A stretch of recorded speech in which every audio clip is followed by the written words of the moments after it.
asifiwe. Amen. Praise the Lord. Amen. Greet your neighbor. Tell him all how welcome in the first service.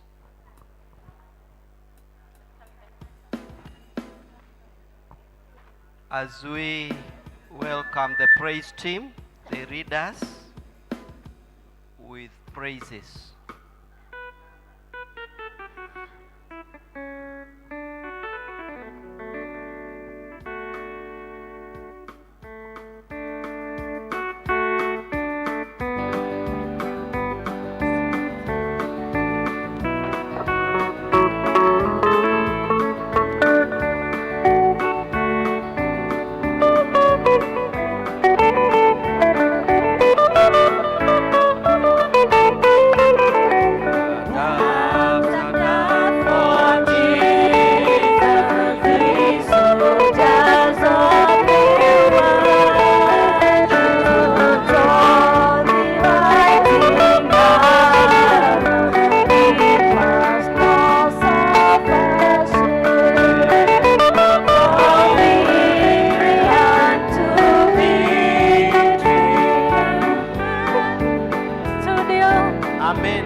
Stand up for Jesus.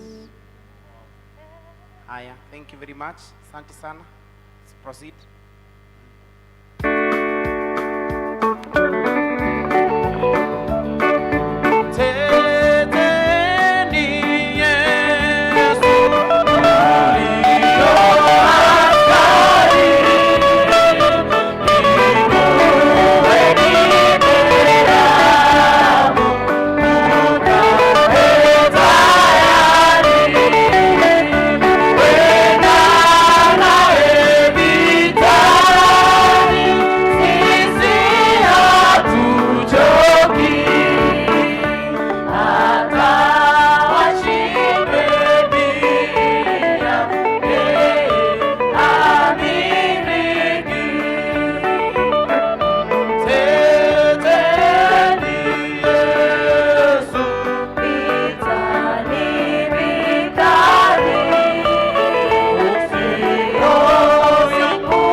Attendants, take away the filthy clothes this man is wearing.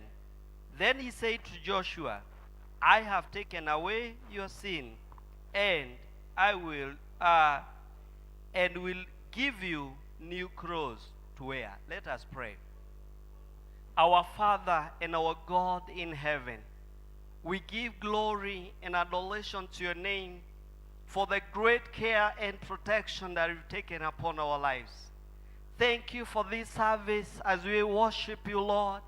We pray that your Holy Spirit may take control of our lives.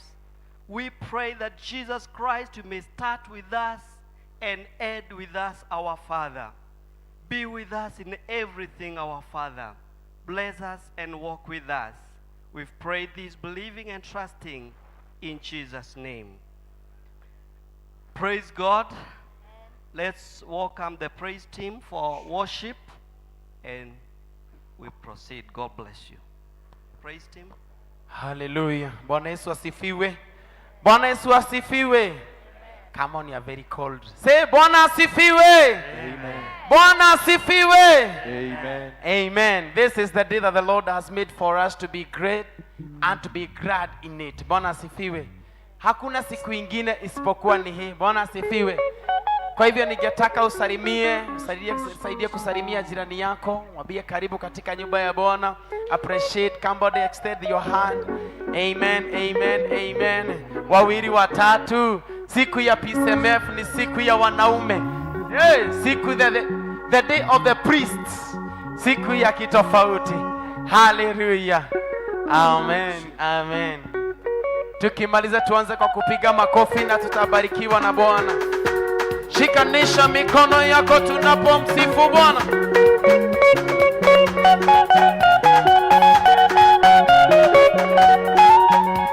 Hallelujah, cheza cheza cheza.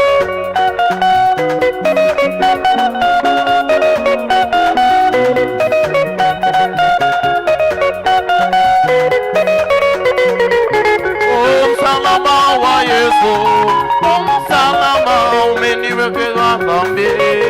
Haleluya, msalaba wa Yesu, msalaba umeniokoa dhambi. Msalaba wa Yesu, msalaba umeniokoa dhambi. Haleluya, msalaba wa Yesu, msalaba umeniokoa dhambi.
makes a way where there seems no way.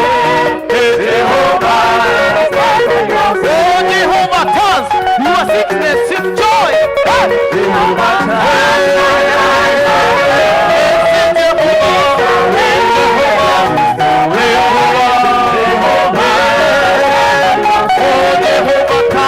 Your sickness in good health. Jehovah does my life around. Because you are exception. He makes a way. Jehovah does my life around. Jehovah does my life around. He makes a way and there is no way. Jehovah.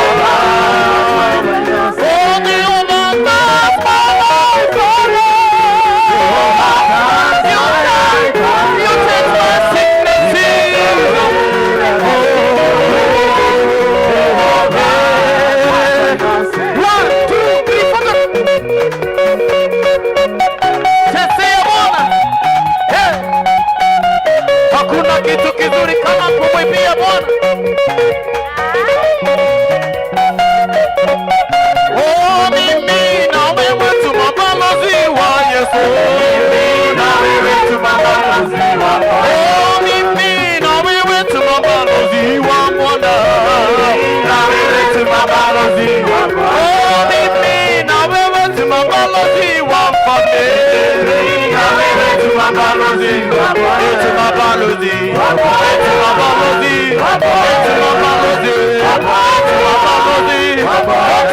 mabalozi.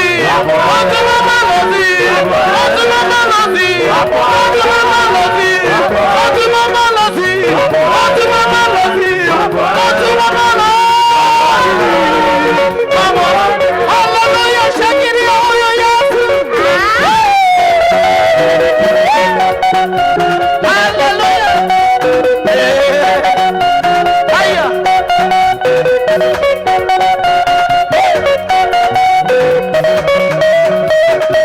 Kusema Yesu alizungusha kila kitu na akaiweka chini.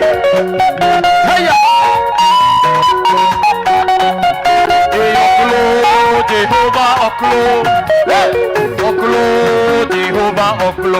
Oklo kagwono. Oklo Jehovah oklo. Oklo kagima.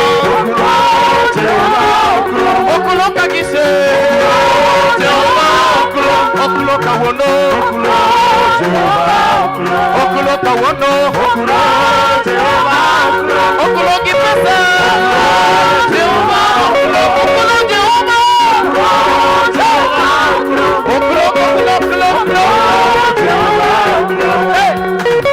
Konyashie imandire rundo onyana nyanda nyanda kushebe onya konyashie imandire rundo onyana nyanda nyanda kushebe kone onya konyashie imandire ngoja kidogo shikilia. Unajua wasa kuiba ni kama hauelewi. Inasema na inaenda namna hii.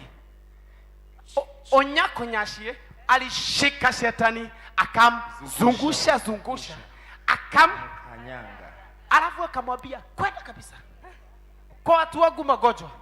Wacha kuiba kama uelewi. Mungu anakupigania na ujui. Alifanya nini?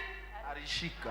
Alisema alishika shetani akamzungusha akamkanyanga kwenda kabisa.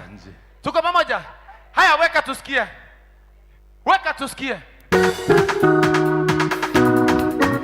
Hakuna kuiba, sasa kufanya. Hey!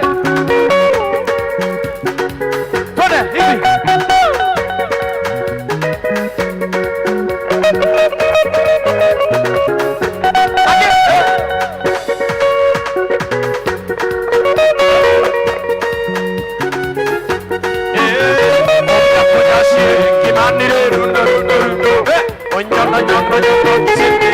Come on, now again.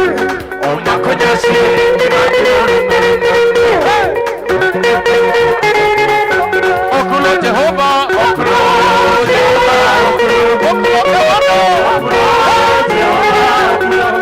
kipesa. Oklo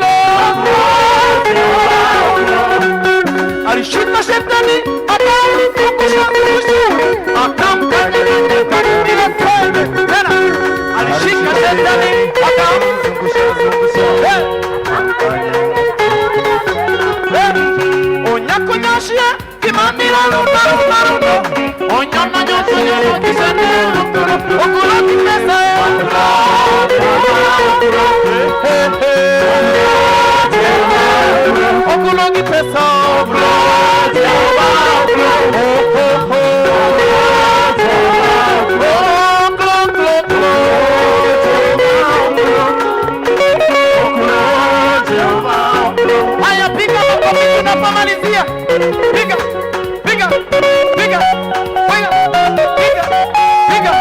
Haya, shika kiuno yako, shika, shika, shika. Twende. Baba anasema ni kushika, twende.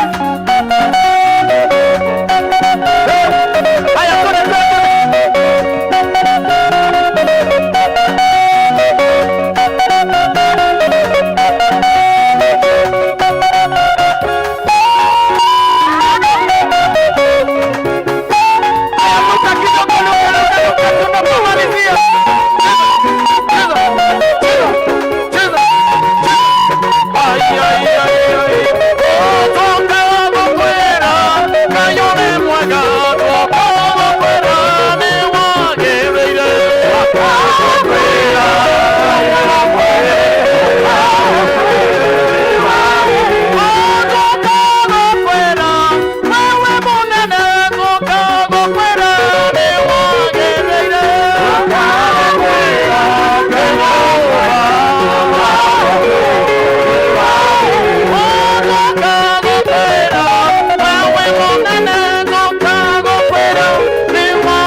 We have come to say that you are able, our God. We have come to say that you are able, our Father. You are God. You are not made, O Lord. We will thank you because, Jehovah, you made everything that exists, O God. By your power and your grace, O Lord, you make everything to exist, our Redeemer.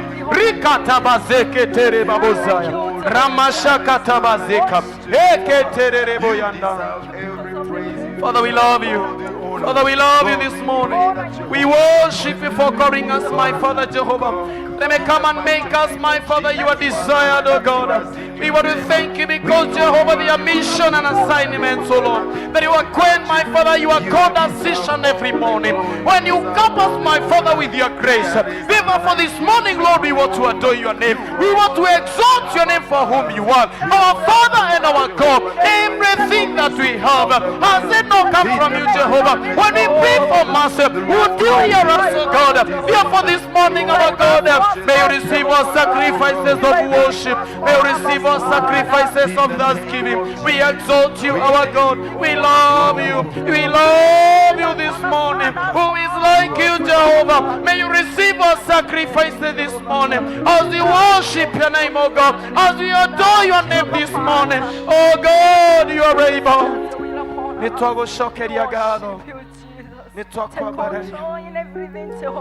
want to declare that it's not like you, God. We want to declare that you are able, Father, this morning. We want to declare that, Jehovah, you are our help, our present help in the time of need. You being our comfort and our strength, our God. You being our comfort, oh Jehovah, our stronghold, our God. We take pride in you, oh God. You have made us to exist this morning, oh God. May your mercy, oh Jehovah, and grace. We thank you, oh God. For there's not like you, Jesus. We invite you, dear Lord. Come and reign, our Redeemer. Come and reign, our Father, this morning. May you reign in our service this morning. We invite you the presence of God. We invite you the presence of God. May come and take control and overshadow us with your grace. Overshadow us this morning, Holy Spirit of God. We ought not know to pray. By the help of your Spirit, O Jehovah, my Redeemer, with pleading and groaning, O God, we thank you because you help us. Therefore now we have the strength and the ability, because we know that our God, through the Holy Spirit, He is helping us to intercede, O God, even in the innermost of our being. We want to thank you because we know that our God, you are doing something new, Jehovah, as you renew our spirit and our strength from within, O God, that I may execute your assignments, my God, that you may come and take us, Jehovah, to where we belong, our God, as a church, oh our Father, as a family, oh God. Lord, we love you this morning. Haufananishwi na kitu kingine Bwana, haufananishwi na kitu kingine, haufananishwi na kitu kingine, haufananishwi na kitu kingine, haufananishwi na kitu kingine, haufananishwi, Haufananishwi na kitu kingine, haufananishwi na kitu kingine, haufananishwi na kitu kingine, haufananishwi na kitu kingine.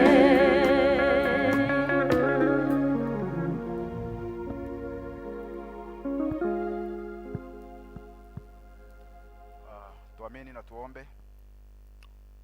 Baba wetu na Mungu wetu, muumba wa mbingu na nchi, tunakushukuru asubuhi ya leo, tunakuabudu, tunakuinua.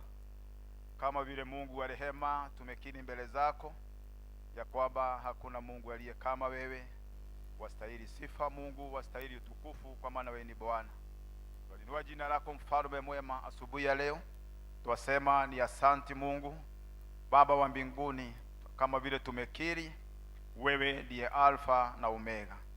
Baba wa mbinguni, we come before thee, dear Father, as we give our gratitude of thanksgiving before thee. We thank you, Redeemer, for this morning, for this is the day, Lord, you have given unto us to rejoice and to be glad in it. Receive all the glory, O Master, receive all the adoration, in the mighty name of Jesus. Mungu wa rehema, tuko na shukurani tele, tuko na furaha tukiwa katika kwenye nyumba yako ambaye imetanishwa na jina lako, mahali ambao kumejaa utukufu, kumejaa baraka, kumejaa furaha. Mfalme mwema, asante mfalme kwa kutuleta katika hii nyumba yako Bwana. Tunashukuru, tunasema ni asante Baba, ni asante, umetenda mema, umetenda na maajabu. You have done wonders, you have done exploits, dear Lord, unto our lives. Mungu wa rehema, tunasema ni asante. Pokea sifa na utukufu. Asubuhi jema, tunasema ni asante kwa wiki ambaye iko nyuma yetu. Tulikuwa hapa Jehovah on Sunday, and we commit our lives unto thee, dear Father. You have walked with us, you have protected us, you have taken care upon us. Lord, we give all the glory and adoration. Mwathani gutire ngai yungi tawe, ni wikite magegania mwathani, ni wikite maundu manene kigogona kia matuini tutingihota gutariria. Jehovah Lord, tunasema ni asante. Umetenda mengi hatuwezi tukaelezea, bali tuinue kikombe ya wokovu, tulinue jina lako na tulitukuze, tuseme hakuna Mungu aliye kama wewe, kama vile mbinguni. Baba wetu, wasee 24, viumbe wanne, makerubi na waserafi, Baba wa mbinguni, na maelfu ya malaika ambao wanakuzingira Baba wa mbinguni, wakitoa heshima zao mbele zako, wakikuabudu wakisema Hakuna aliye mtakatifu kama wewe Bwana. Twasema ni asante kwa utakatifu wako, twasema ni asante kwa uaminifu wako Baba wetu. Kama sio wewe ulikuwa upande wetu, kama vile mfalme mwema. The book of Psalms 124, if you are not Lord, you are on our side dear Lord, tungekuwa tumeisha. Baba ni asante, mkono wako Bwana umegharimika Baba, kwa ubali tumefika, twakuita Ebeneza. Pokea sifa Mungu na utukufu, kwa maana wewe ni Bwana. Tumenyenyekea asubuhi ya leo Bwana, tunajua mfalme tumetenda dhambi. We have gone out of your ways dear Lord, we have sinned dear Father. Oh Lord dear Father, we come before thee dear Lord, as we commit ourselves to thee dear Father. We want dear Lord to surrender unto thee dear Father. Tusamehe dhambi zetu Bwana, tumetenda mengi Baba wa mbinguni, tuko na chuki ndani yetu Baba wa mbinguni, tumetenda mengi mahali tunafanya kazi, katika boma zetu, mahali tunaishi, katika nchi mfalme. Baba unajua mioyo yetu kuliko vile sisi twajijua wenyewe, mienendo yetu waielewa vyema. Lakini asubuhi ya leo tukiwa mbele ya madhabahu yako, we pray for your mercy, King of all the glory. Baba wetu, tunaomba damu ya Yesu iliyomwagika msalabani kwa sababu ya dhambi zetu. O Lord dear Father, have mercy upon us dear Father, in Jesus name. Have mercy upon us dear Father. Tunaomba kukubalika mbele zako asubuhi ya leo mfalme, katika jina la Yesu. Now we want to offer our souls dear Father as a living sacrifice before thee dear Lord. Baba wetu na Mungu wetu Baba, tazama mioyo yetu, tunataka kujitoa mfalme asubuhi ya leo kama dhabihu takatifu mbele zako. Tunapoendelea na ibada mfalme Baba, tunaomba utuongoze, kwa sababu wewe ni Bwana. Tunaomba bingu mfalme ukatufungulie bingu, na Roho wako Mtakatifu katamalaki mfalme, katika jina la Yesu. Tuongoze mfalme, tushike na mkono wako Bwana, kwa sababu wewe ni Bwana. Tunaomba kukubarika all the services dear Father in our church. We commit them dear Father unto your hands dear Father. Tuongoze mfalme na Roho wako Mtakatifu. Tuomba kuongozwa na wewe kweli, kwa sababu bila wewe hakika hatutaweza Bwana, kwa sababu wewe ni Bwana. Tunakushukuru, tunasema ni asante kwa mambo yote mema ambayo umetutendea Baba wa mbinguni. Ni asante moja mbele zako mfalme. We bring all our supplication, our petition dear Father, in all our needs. Tunajua mfalme mioyo mingi imeinama mfalme, wengine wako na machozi, wengine wako na huzuni kwa yale watu wanapitia mfalme, na kwa sababu wewe ni Mungu watujua vyema, twajikabidhi mikononi mwako. Oh Lord dear Father, we want to be set free dear Lord. Tumefungwa mfalme, tunaomba mfalme waliofungwa ukawafungue, walio mateka wakawe huru, katika jina la Yesu. Baba wa mbinguni, tumebebeshwa mizigo mizito, ingine ni miepesi. Tunaomba Bwana ukatupumzishe mfalme asubuhi ya leo, ili tukawe huru katika jina la Yesu. Baba wa mbinguni, tunaomba utufungue na nira zote ambaye tumefungwa nazo na muovu shetani. Tunaomba Bwana utufunge na nira ya Yesu Kristo ambaye ni nyepesi na ni nyororo, katika jina la Yesu. Twakuabudu, twasema ni asante, twasema ni asante mfalme. Tutembelee asubuhi ya leo, kwa maana wewe ni Bwana. Kuna wengi mfalme ambaye ni wagonjwa, wengi wako hospitalini Baba wetu, wengine wako manyumbani. Baba wa mbinguni, tunasema uko na nguvu na uweza, kwa nyoroshe mkono wako Bwana, wakapokee uponyaji. Oh Lord dear Father, may stretch your hand upon them. We declare Lord that you may heal them, and we declare they are healed in the mighty name of Jesus. Wewe ni Mungu, hakuna mwingine kama wewe.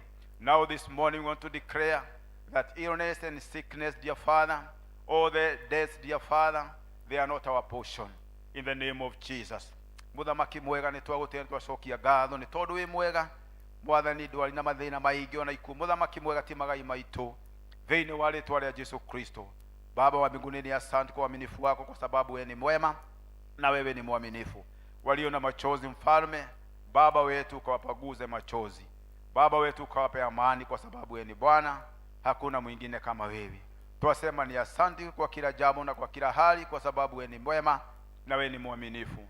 Baba wetu, ni asante kwa kanisa letu Baba wa mbinguni ya Presbyterio, tuikabidhi mikononi mwako Baba wa mbinguni, from General Assembly Baba wa mbinguni, katika session parishes mfalme, wote tuwakabidhi mikononi mwako. Wachungaji wetu Baba wa mbinguni, wazee wa kanisa, wa deacons dear Father, group leaders wote, fajiri, tunawakabidhi mikononi mwako Bwana, ukatuongoze ukatutende maajabu mfalme mwema, kwa sababu wewe ni Bwana. Twasema ni asante kwa yote, kwa maana wewe ni mwaminifu. Asante kwa siku ya leo mfalme, katika kanisa letu la Presbyterio.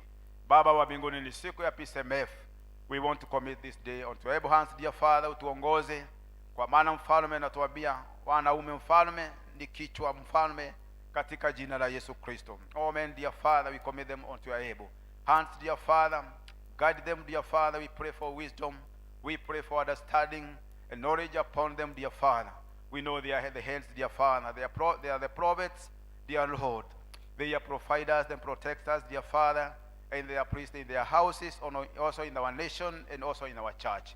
May bless us, dear Father, in the name of Jesus. Siku ya leo tuikabidhi mikononi mwako, ikawe siku ya majabu, iwe siku ya kipekee mfalme, katika kanisa letu la Sosiani, kwa maana wewe ni Bwana.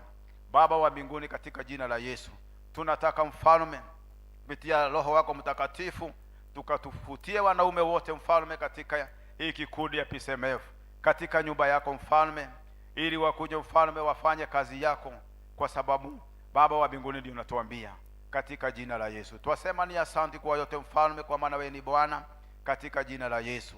We want to commit our children, dear Father, unto your able hands, dear Father. Najua kuna wengi wamefunga shule, tunashukuru kwa sababu umekuwa pamoja nao wakati walikuwa shuleni.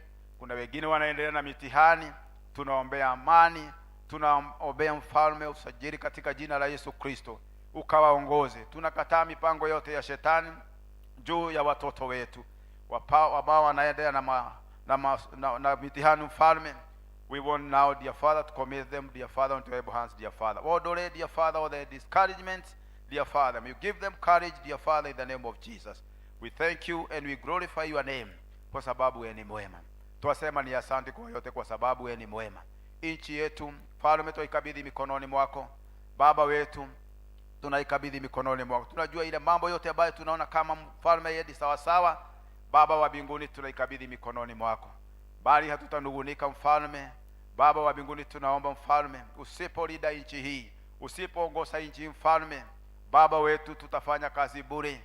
Na ndiye asubuhi ya leo tunanyenyekea, tukitubu dhambi zetu mfalme, tukitenda mfalme kulingana na mapenzi yako, na tunajua mfalme utabadilisha nchi yetu. Baba, endelea na kutenda mema. Hata mfalme tunakabidhi rais wetu mikononi mwako, cabinet yake, parliamentarians, dear Father, judiciary. Baba, tawala Mungu, ukawabadilishe Bwana, katika jina la Yesu Kristo. Na tunajua Mungu, tunaporudi katika njia zako, tunapofanya kulingana na mapenzi yako Bwana, tunajua mambo yote itakuwa sawa na itasimama mfalme, na utakuja kusema ni asante mfalme, kwa sababu wewe ni mwema na wewe ni mwaminifu. Twasema ni asante asubuhi ya leo, kwa sababu mfalme mwema, kanisa letu ya Sosiani mfalme, tunataka kuleta session mfalme katika mikononi mwako. Ngosa mfalme elders wetu mfalme, kwa sababu wewe ni Bwana, ukawaongoze na ukawatende mema. Baba, our deacons, dear Father, tunawakabidhi, and all the deaconess tunawakabidhi mikononi mwako. Baba, group leaders, Baba, tunasema kanisa letu ikasimame kupitia Roho wako Mtakatifu, tuongoze mfalme na utulinde na utufanye mema, kwa sababu wewe ni Bwana. Baba, ni asante siku ya leo. Baba wa mbinguni, umetupatia mtumishi wako ambaye amekuja kuleta mfalme your message, dear Father, to your people. We want to commit him, Father, into your able hands, dear Lord.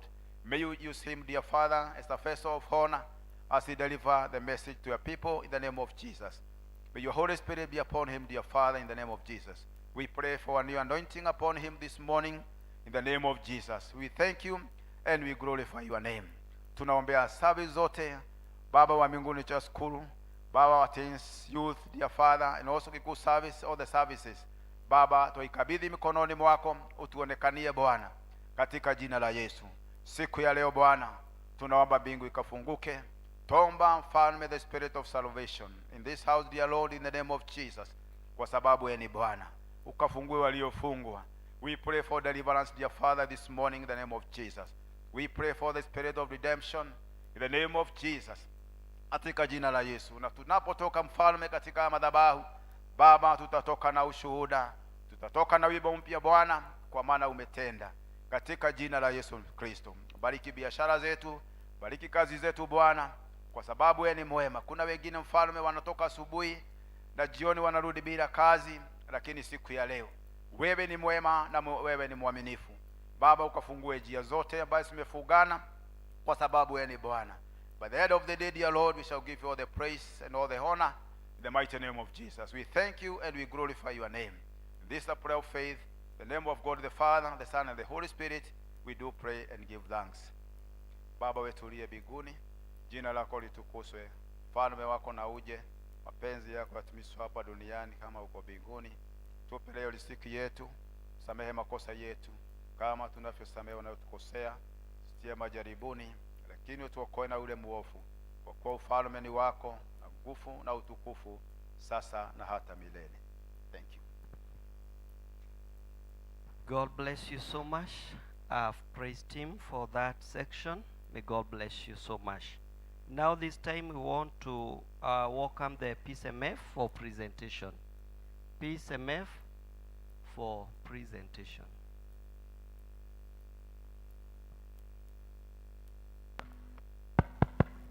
Pcmf, not only Pcmf, all men. Prayer ni wanaume wote waingie katika Pcmf, lakini tunataka wote, hata kama wako kwa viti, wakuja watu join. Wote, wanaume wote. Please come forward. If you are a man,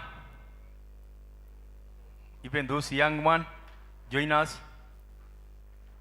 Na tunaomba wakati wetu leo ni siku ya wanaume katika presbytery zote za P.C.E.A, na leo ni siku yetu.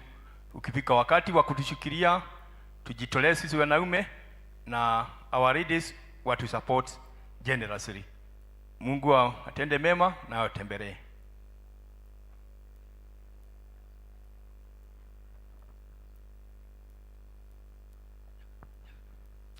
Hallelujah. Igosa Jehova Ngai wa matu-inĩ na hinya wa ngoro yaku yothe, no mwende mũno na meciria maku na ũũgĩ wa ngoro yaku yothe, nawe ndũgetigĩre na ndũkamakio nĩ hinya wa thĩ, ndũkareke igai rĩtabũthaga. Ĩni kũigua maathani nawe ũkamaiga, nĩ gũkĩrĩte mahaki mothe, naguo wendani ũgakĩra igongona, nacio tha igatoria ciira wa Ngai. Ndũgetigĩre na ndũkamakio nĩ hinya wa thĩ, ndũkamake igai rĩtabũthaga. Ndũkanegoce na hinya waku, na ndũgakenio nĩ thũmbĩ ya thĩ, wakinya igũrũ thũmbĩ ĩyo ndĩkoma, na ũtheri wayo ũgatuĩka nduma. Ndũgetigĩre na ndũkamakio nĩ hinya wa thĩ, ndũkareke igai rĩtabũthaga. Ĩmĩe mũno rĩrĩa wĩgũkũũmĩrĩgĩrĩire muoyo wa Jesũ, na nĩũkaheo thũmbĩ ĩyo thamaki. Ndũrĩrĩ ciothe ciũnganĩte, nawe ndũgetigĩre na ndũkamakio nĩ hinya wa thĩ, ndũkareke igai rĩtabũthaga. Wona ndĩtwo nĩndĩtĩkaga, wona ndetwo nĩndĩtĩkaga, nĩguo ndutage wĩra wa Mwathani. Ndiũrutage na kĩyo, ndĩhokete hinya wake, tondũ nĩnjũĩ igai rĩakwa nĩho.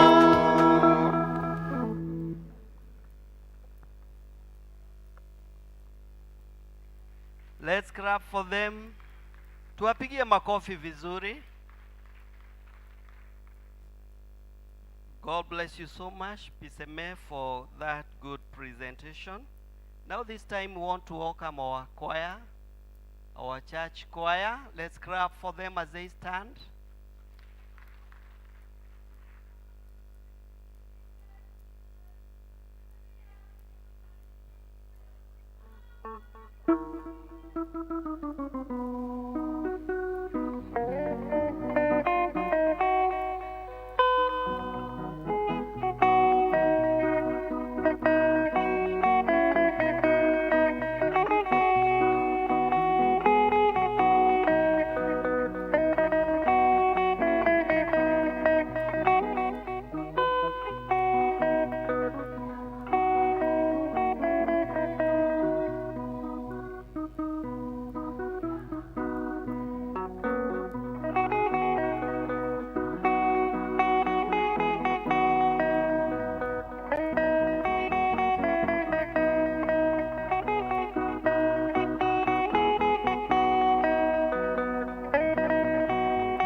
Thank you very much, our choir, for that.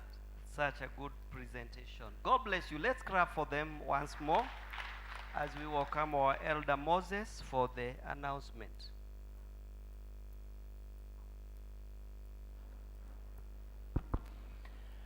Praise be to God. Bwana asifiwe. We want to welcome you in our first service today, the 10th of November 2024, and we hope that the Lord has taken care of you, and karibuni sana. In that regard, we want to recognize anyone who has come to visit us for the very first time. Kama tungekuwa na mtu kama huyo, tutamuomba asimame ili tumkaribishe hapa. Kama wewe ni mgeni, we want to request that you stand up for a welcome. Mgeni yeyote ambaye hajashiriki na sisi, yes, kunao kwaya.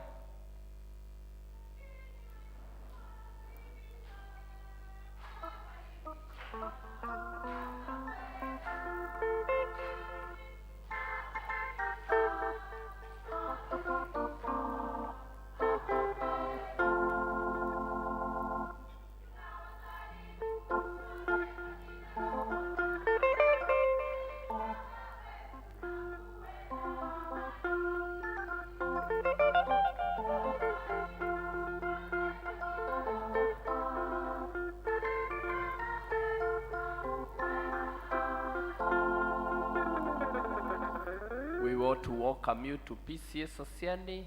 If you will be fellowshipping with us, tunawauliza after this service, behind this door, mutapatana na elders ili wamkaribishe hapa. If you be going back to your normal churches, we want to send you with warm greetings from P.C.E.A Society, Oasis of Love. Karibuni. The other announcements are as follows.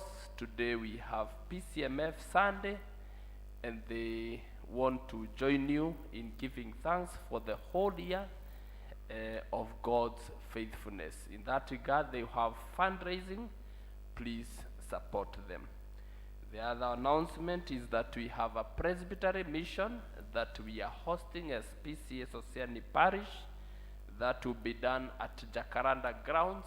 Jacaranda Grounds ni ile iko pale nyuma ya Society Estate. On the other side, that will be from 21st of November to 24th of November.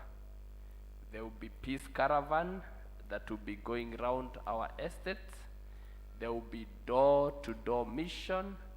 We shall have crusade, and every day we shall have a medical camp at that Jacaranda Grounds. District Fellowship, Mwangaza will meet at Irene's place, and Central District will meet in the second class, pale kwa class za mabati. We have 3 written announcements, na tutasoma vile zimeandikwa. We have a vacancy of a feasibility study expert. The presbytery is looking to recruit a feasibility study expert for the presbytery projects. Qualified officers, preferably holder of real estate degree or land economics, duly registered with ISK, Institute of Surveyors of Kenya, specialized in investment, are required to deliver their application addressed to the undersigned to our presbytery office at P.C.E.A Umoja Church, Moi Drive, Imani Towers, 5th floor, not later than 6th of November 2024. That has been signed and written by Reverend James M. Jehia, who is the presbytery clerk. Kuna tangazo la parokia Pcmf commissioning. Pokeeni salamu katika jina la Yesu Kristo Mwokozi wetu. Wapendwa hawa ambao majina yao yatasomwa kwenu ndio wamehitimu kupewa tai na koti ili wawe wanachama kamili, full members wa Pcmf, Presbyterian Church Men Fellowship. Wale wametoka hapa kutoka Society Congregation ni kama hawa, and if they are around, we want to request them to stand. Evans Gathogo Wathanu,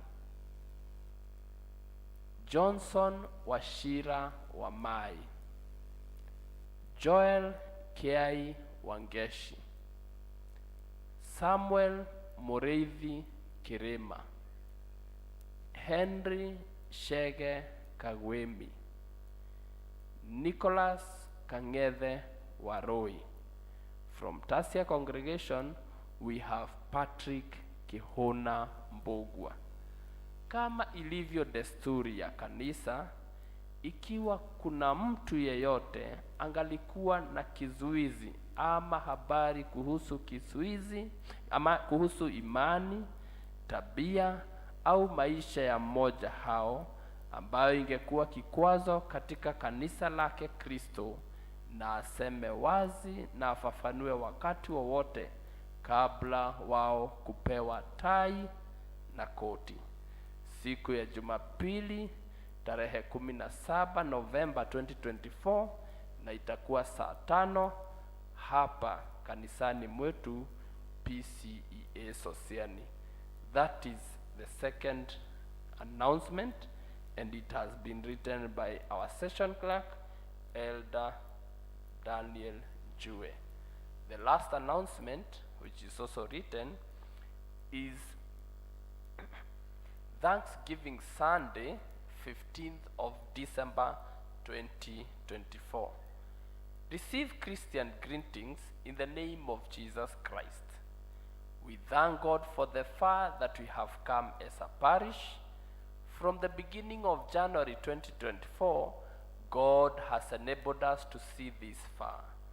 Despite the few challenges, e.g., floods and finance bill demonstrations, house demolitions, high cost of living, our God has reigned, and we remain remnants in his vineyard.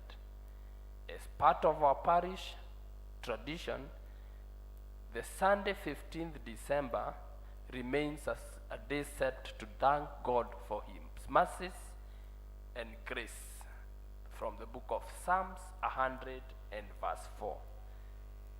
Come, let us sing for joy to the Lord. Let us shout out praises to our protector who delivers us. Let us enter his presence with thanksgiving. Psalms 95, 1-2. God bless you as you prepare for this auspicious occasion. Yours faithfully, Reverend Albert Gekonyo, who is our parish minister. Mimi ninaitwa Moses na nimeokoka. Thank you very much, our Elder Moses, for good announcement. Nao wakati huu tutawarika watoto wetu waombewe na pastor. Pastor utaombea watoto. Wale wako kwa viti, wale wako pamoja nasi, let them all come here ili waweze kuombewa. Our pastor, karibu. Watoto waletwe hapa ili waweze kuombewa.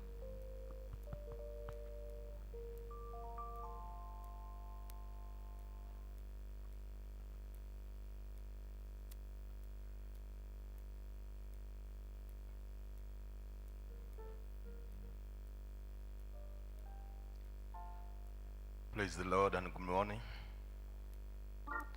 Praise the Lord and good morning.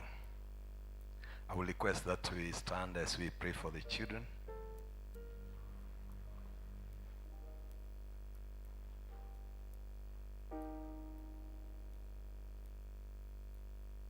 Let's stretch our hands towards them. Abba Father, God of all flesh, Father of all spirits, this morning we lift our hands before thy throne of grace and mercy to give you praise and glory and honor and adorations, and we appreciate you because of these gifts which you have gifted us with. Children are the reward from you, Lord, and we thank you for every reward you have rewarded us in this house, this day, on this altar. What you have rewarded us with, we are rewarding you back. And we are asking you, Father, in the name of Jesus, for every child, may you make him or her a temple of your Spirit. And as you make every one of them the temple of your Spirit, we pray, let them grow with a difference. The same way Daniel, Shadrach, Meshach, and Abednego in a foreign country, though they were captives, they grew with a difference. And as a result, Abba Father, they became your representative. It was Daniel who became an embodiment of wisdom. And so we pray, mighty God, infuse your wisdom in these children. Infuse your fear in these children. And because the fear of thee, Lord God, is the beginning of wisdom, we pray, let none of them learn short of your wisdom, knowledge, and understanding. And together with that, we pray, let your protection become their portion, become a wall of fire loud about them, to separate them from everything that comes seeking to attack children. Let these ones be exception in the name of the Lord Jesus. As we release them, we cover them with the blood that speaks better things than the blood of Abel, even the blood of Jesus Christ. We thank you and we give you glory, Spirit of God, as you continue nurturing them to become whom they were predetermined and preordained to become in this life. Blessed be your name forevermore, our Father. In Jesus' name we pray. Amen and amen. God bless you. God bless you so much. Now we've come to the other part of the offerings. Our patron, or we start with our readings, then we will end with the Sadaka. Our first readings will come from the book of Zechariah, chapter 3, verse 1 to 10, by our brother Benson Mwenda. Then our second reading will come from the book of Colossians, chapter 3, verse 1 to 15, read by our brother Francis Gitau. God bless you as we hear our readings.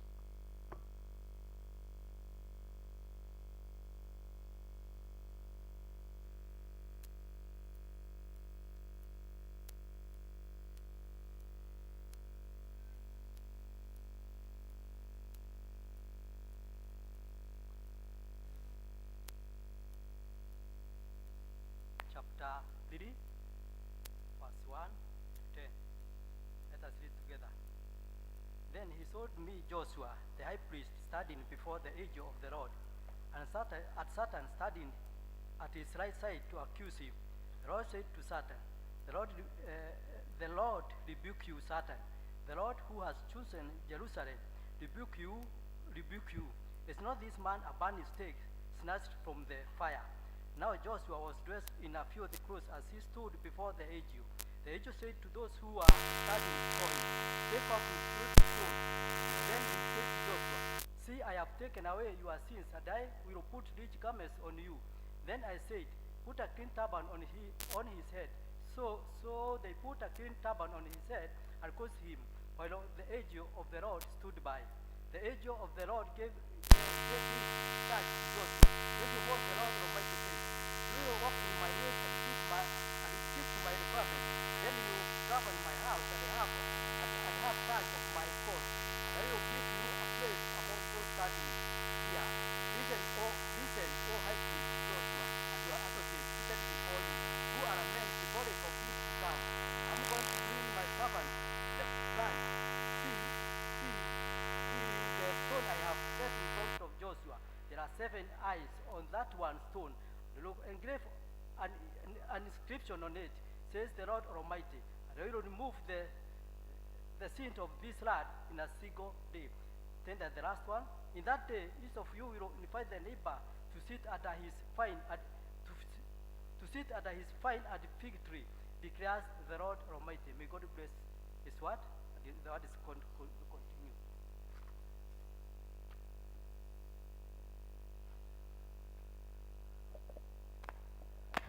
Praise God. Praise God, church. Our second reading shall go get it from Colossians 3, 1 to 15. I'm saved this morning. I'm Francis Gitau. Let us start as all of us together. Since then, you have been raised with Christ. Set your hearts on things above, where Christ is seated at the right hand of God. Set your minds on things above, not on other things. For you died, and your life is now hidden with Christ in God. When Christ, who is your life, appears, then you also will appear with him in glory. Put to death, therefore, whatever belongs to your earthly nature: sexual immorality, impurity, lust, evil desires, and greed, which is idolatry. Because of this, the wrath of God is coming. You used to walk in these ways in the life you once lived, but you now must rid yourself of all such things as this: anger, rage, malice, slander, and filthy language from your lips. Do not lie to each other, since you have taken off your old self with its practices, and have put on the new self, which is being renewed in knowledge, the image of its creator. Here there is no Greek or Jew, circumcised or uncircumcised, barbarian, Scythian, slave or free, but Christ is all and is in all. Therefore, as God's chosen people, holy and dearly loved, clothe yourself with compassion, kindness, humility, gentleness, and patience. Bear with each other and forgive whatever grievance you may have against one another. Forgive as the Lord have forgive you. And over all these virtues, put on love, which binds them all together in perfect. 15 and last. Let the peace of Christ rule in your hearts, since as members of one body, you are called to peace, and be thankful. May God bless His anointing. God bless you so much, our brothers, for good readings. Now let's all stand as we prepare to hear our message from our pastor as we sing Cha Kutumaini Sina. Let's all stand, tusimame wote.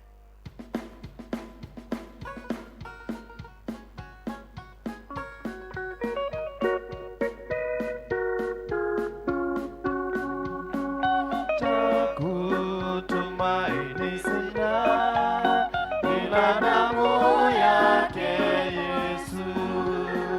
Sina wema wa kutosha, dhambi zangu kuziosha. Kwake Yesu nasimama, kwake Yesu nasimama. Iye mwamba ni salama, iye mwamba ni salama. Njia yangu iwe ndefu, yeye unipa wokovu.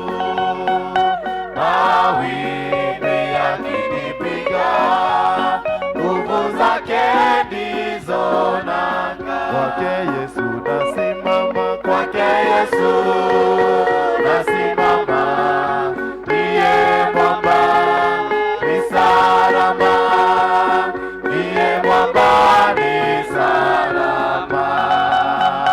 Damu yake na sadaka nategemea daima, yote chini ya kisha Mwokozi atanitosha. Kwake Yesu nasimama, kwake Yesu nasimama.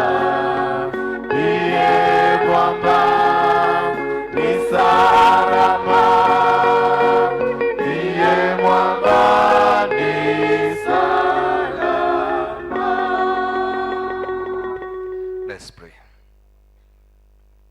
Spirit of God, we thank you this morning and we appreciate you. And now this is our prayer. Take preeminence. Let your anointing have a free flow. Let your power have a free flow. Address the issues that are in the tables of our hearts. Answer questions. Minister healing. Break yokes. Break chains. Destroy confusion. Destroy doubts. Anything assigned from the kingdom of darkness against your people. You are a consuming fire. By your fire, consume it. Set your people free.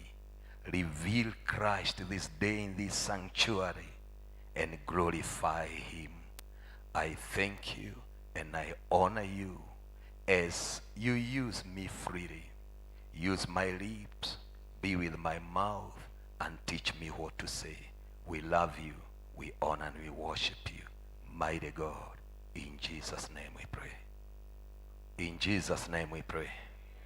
You can greet two people on my behalf and convey with a smile, convey my greetings with a smile. Tell them this comes from Apostle Muchina. I just want to thank God for this opportunity he has given me to come after quite some time again to come and minister in this church. I always consider this church in Nairobi as my mother church, because when I came to Nairobi, this was the first place I was invited to minister. And so I have very high regard of this church. I consider you as parents, as brothers and sisters. Praise the Lord. And also I want to thank you so much, Patron Shalago, for inviting me, and also for you all for receiving me. I want to share with us the word of God, which is titled, Clothed for Noble Service. Clothed for Noble Service. I understand today is men's service. And so, the scriptures which has been led, that is Zechariah chapter 3, is from one, it captures or it brings to us somebody called Joshua. This is not Joshua, son of Nun. This is Joshua, son of Jehozadak, the high priest, the man who presided the rebuilding of the temple of Jerusalem after they came from captivity in Babylon. Praise the Lord. And so this man, he served as the high priest. That was the highest rank. That was the highest rank in serving God in Israel. Even today, the high priest was highly esteemed, and he served. He did a lot. But even after having done a lot, when that day came and he stood before God, Satan, the Bible said, Satan was standing by his right side, ready to accuse him before God. Was it not for the intervention of the angel of the Lord, who said, Satan, the Lord rebukes you. Can't you see this is a blood that has been plucked out of fire? Praise the Lord. I request that you do not become so mean with amen. Amen is very important. And preach to your neighbor, tell him, don't become so mean with amen. Be generous. It's important you become generous, because when you say amen, it means we are together. Praise the Lord. And so, when I read this scripture, it took me back to so many years when Moses was born. Because when Moses was born, there was a decree, there was an order that was given by King Pharaoh, that all the male children to be killed. And that order worked as long as Moses, the young child, was in the loose.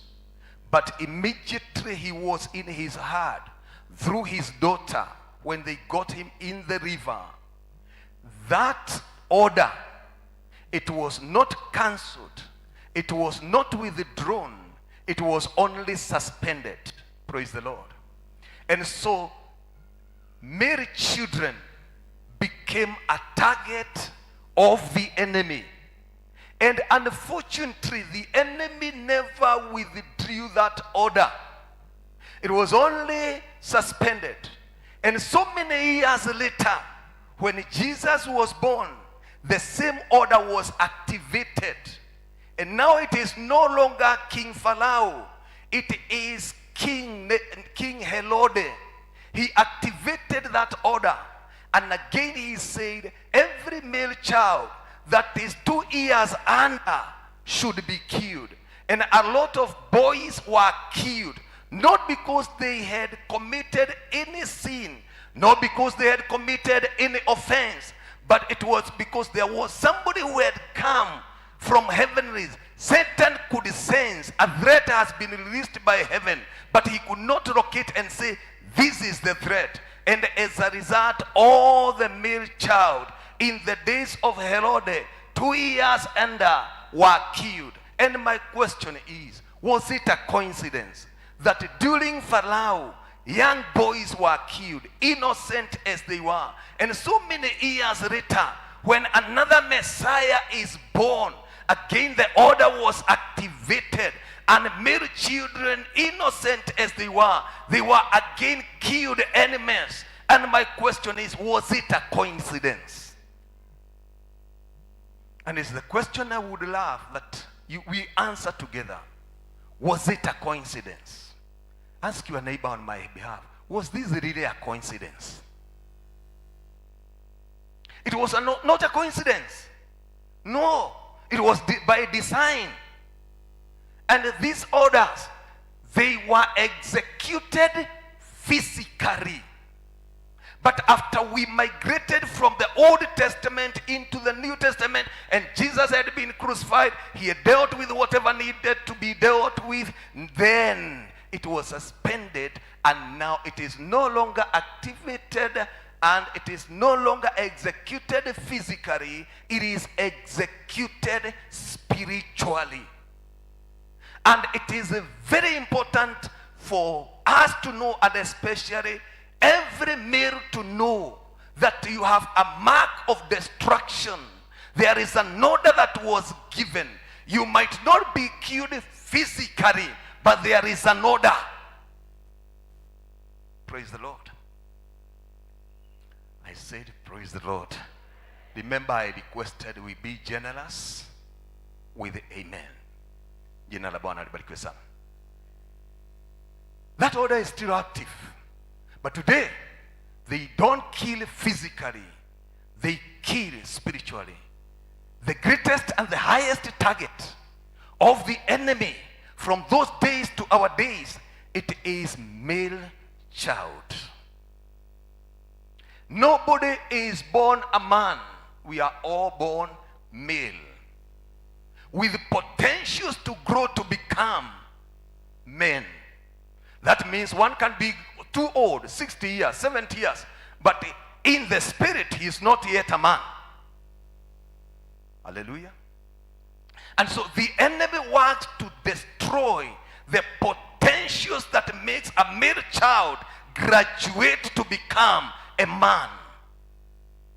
But one thing that happened in the days of Moses was that his mother, and I want to believe his sister too, and all the female that were in that era, they joined in praying for this one child. And that was the reason why, if there is one thing the male children are in dire need of, it is spiritual backing. Why? Because we are marked. If you have a male child, especially a male child who is faring very well in life, don't celebrate like the women who celebrated for David prematurely. Salimia jirani yako na umwambie don't celebrate prematurely. If your child, especially male child, is failing well in life, be it in academics or in work, don't celebrate prematurely. It is calling for your covering. Like the mother of Moses, like the sister of Moses, you start covering that child, because the greater the calling, the greater the dangers.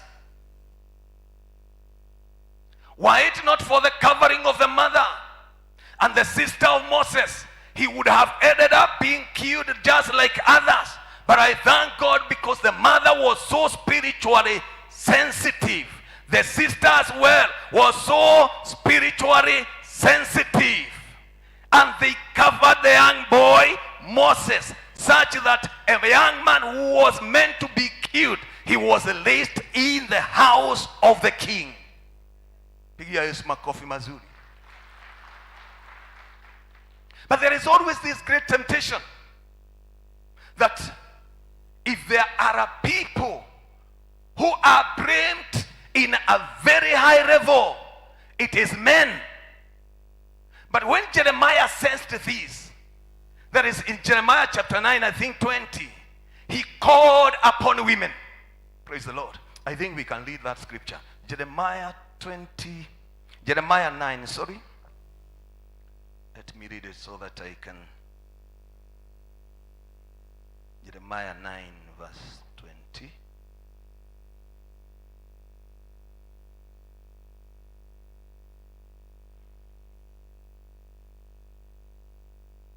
This is what Jeremiah called women to do. Yet hear the word of the Lord, O you women. Praise the Lord. I said, praise the Lord. Yet hear the word of the Lord, O you women, and let your ear receive the word of his mouth, and teach your daughters wailing, and everyone her neighbor lamentation. For death is come up into our windows, and is entered into our palaces, to cut off the children from without, and the young men from the streets. Jeremiah, in the spirit, he understood there was a spirit that had been released from the camp of the enemy, and it was assigned to destroy male children. It was meant to destroy young men and boys. And when he discovered this, he called on women. Praise the Lord. Because women are the best wailers. Women are the best intercessors. The guards and the protectors of men are not men, but it is women. I expected women to tell me amen and hallelujah. I say the protectors of men, and unfortunately the destroyers of men on the other hand, it is women. I did not come to make friends. I came to give the truth. During the Jeremiah's days, he understood the only lot that can spare and save these young men, it is women. It is not men. Because when you are under attack, you need someone else who is not under attack to cover you. Is it making sense? I'm saying, when you are under attack, you need someone else who is not under attack to cover you, to protect you. It happened in the days of Moses. If you are sitting next to a woman, mwambie tuko na kibarua ya kufanya. Praise the Lord. Because men, we are marked. Kama wewe ni mwanaume, uwe ni mzee ama ni mwanaume kijana, ambia jirani yako, we are a marked lot. We need covering. Praise the Lord. Hey, ninaona kama hamutii kile nawaambia. Si wewe unamwambia, ni mimi nimekutomwambia, nimeambiwa nikuambie, we are a marked lot. We need covering.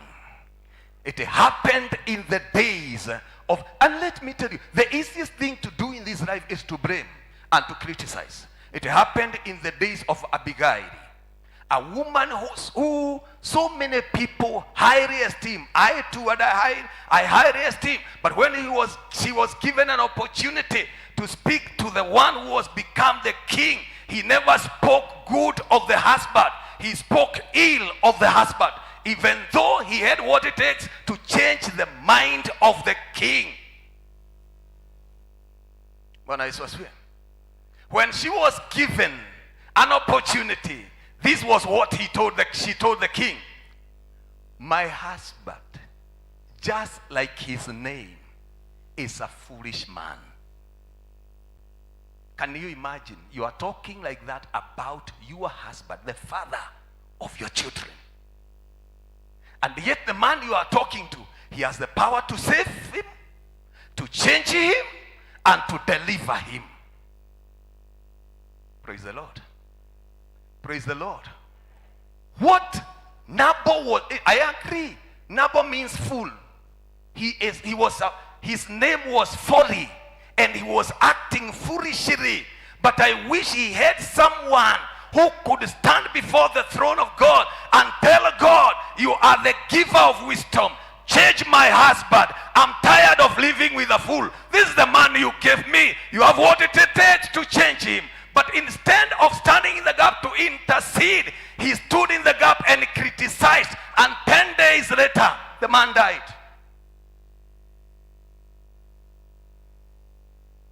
Hebu niulizie mwanaume aliye karibu na wewe.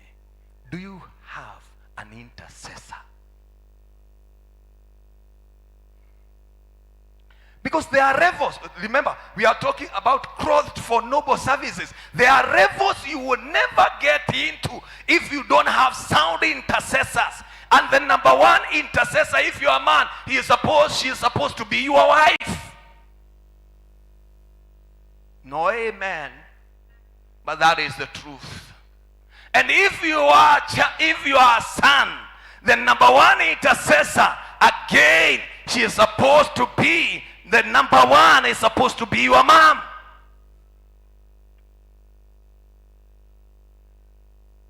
Patron, hapa sioni kama utainvite tena.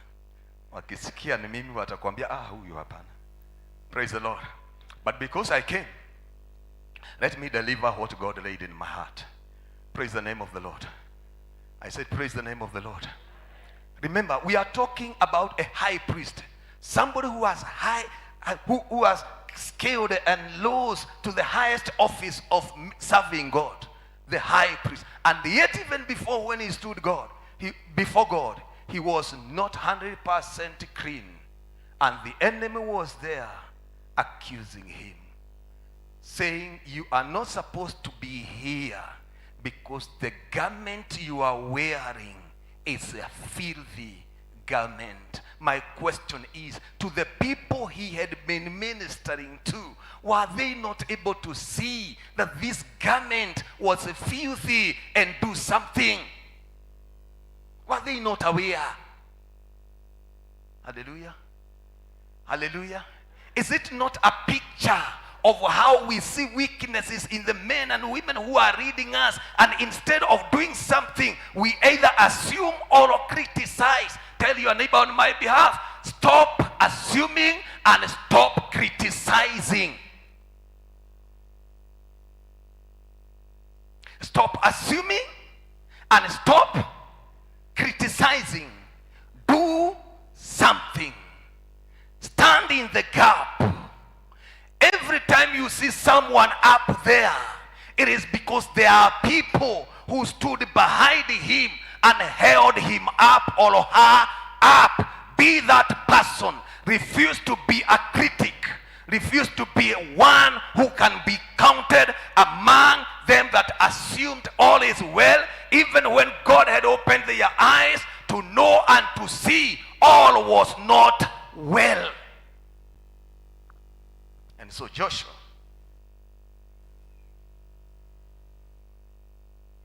a man whom so many admired, Satan was standing beside him and telling God, no, this one, he is not qualified. Life is a school where we graduate endlessly. There is a lot of graduations that happens in life. A lot of invisible graduations that happens in life. A boy graduates from being a boy to a young man. He graduates from being a young man to becoming a husband. He graduates from being a husband to becoming a father. He graduates from being a father. Praise the Lord. I said praise the Lord. Life is a business of graduation. There is endless graduations in this life as we move towards our preordained destinations. there is no way we can get there the first day we walk towards that place. Where God called you to go, you will never get there. It is not an event, it is a journey. We walk towards that destiny, and there is a lot of things to overcome, and it is after overcoming those things where you graduate. And you know you have graduated. Nobody else can know that you have graduated, but deep inside you, you know, I have graduated. David knew, me, I have graduated. This, I can take this giant. Nobody believed, but deep inside him, he knew that I am able to take on this giant. Praise the Lord. When you graduate, you just know, even without being told, you just know, I have graduated, and now I'm no longer in the level I used to be. I am in a new level. People can convince you otherwise, but deep inside you, you know. Who told Moses it is time to work out deliverance for his people? Who told him? Nobody. But deep inside he knew it is no longer time to continue being in the house of Allah. I better be counted with this race, but I'm not going to continue enjoying the food of the king. Nobody told him, but he knew. He knew. What do you know about yourself? Bwana Yesu asifiwe. Praise the Lord. Again, praise the Lord. Can you salimia jirani yako on my behalf na umuulize, do you know what you have graduated from? You need to know the level you have graduated from. Because once you know, don't wait for people to tell you. No, because if David waited to be told, he would not have taken Goliath. But even when Saul tried to stop him, he had a message for Saul. He told him, I was looking after my father's sheep, and the bear came, I handled it. The lion came, I handled it. And after handling them, that God who helped me to kill both the bear and the lion, I know the reason why he allowed me to kill them. It is because of this uncircumcised Philistine. It is good to be told, but before you are told, you are supposed to know. You are supposed to know. You are supposed to know. Maybe you have been called to be a worshiper, and you say, I want to be worshiping. I want to be serving God with worship, with singing. And somebody tells you, but your voice is not good. But deep inside you, you know, you can tell it. This is what I've been called into. If you agree with the sentiment of others, you will miss it. You must know from within. You must know from within. And get this very clear. We don't get to our destinations because we are the perfect people to get there. You are never called because of how qualified God found you to be. It was by election. It was by choice. This is Joshua, somebody who served God with a filthy garment, and yet God was answering every now and then. Don't wait to be perfected to go to where you are being called to go, to do what you are being called to do. Perfection is a mirage. We are perfected as we move on. Praise the Lord. I said, praise the Lord. And finally, I want to bring it to our attention. Bado tuko kwa wanaume. Men, we seems to be, they say we are the strong gender. But that is not true. We are not the strong gender. Women are. I said, we are not the strong gender. Women are. The Bible says, living with them with knowledge, because they are the weak vessels. Do you know there is strength in being weak? Because when you are weak, you are careful. When you are strong, there is a tendency of becoming careless. A vehicle that has an alarm, praise the Lord, once something touches it, it cries for help. But a vehicle that does not have an alarm, even if a thief comes to steal the wheel, he will open it and go with it, and it won't say anything. Men, many times, they know there is a danger when they see it. And like women, they can sense it. I said, women, you can sense danger even when no one is seeing it anywhere. But men, many times, because of being strong, we see danger when we see it, and yet we have been warned, don't go that direction. Don't go that direction. Praise the Lord. Praise the Lord. And so, my submission is, men, if you did not know, we are an endangered species, being haunted day and night, left, right and center. Ukiona Sports Pesa imefunguliwa mahali na shabiki.com, the target is not women, the target is men. Praise the Lord. If you see a joint somewhere where they are selling spirit and wine and spirit, the target, it is not women, it is men. During the youthful age, young men seduce women. Is it not so? Even though things are changing. But the natural way is, young men seduce young women. Is it not so? Is it not so? But in life, life is always in the business of seducing men. If you are sitting next to a man, tell him you are under seduction. Some forces are out to seduce you. My brother, there are so many forces assigned to seduce you and me. Anything new you see, anywhere, the number one target, if it is not a beauty shop, it is men. Provided it is not a beauty shop, anything else you see coming up, the target.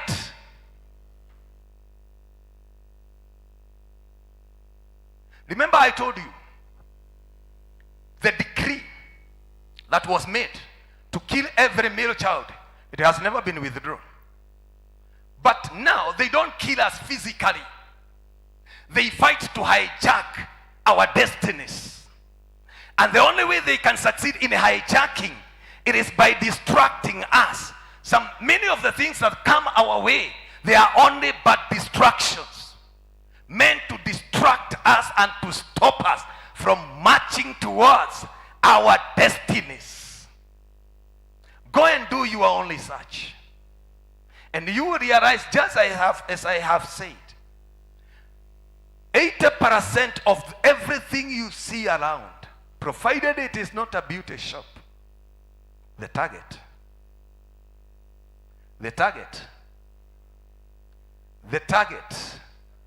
it is us men. So we are marked. Kama uko karibu na mwanaume, mwambie you are marked. Mwambie you are marked. My prayer for every man, may God raise a genuine intercessor who will stand in the gap to intercede and to pray for you. Like God raised the mother of Moses and raised Miriam, who are genuine and serious intercessors. No wonder Moses was able to accomplish that which God had called him to accomplish in life. May God raise for every man a genuine and a serious intercessors. If you are a mother, you have an assignment to intercede for your husband, to intercede for your sons.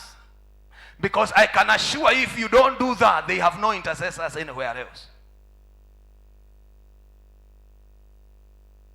Bwana Yesu asifiwe. I said Bwana Yesu asifiwe.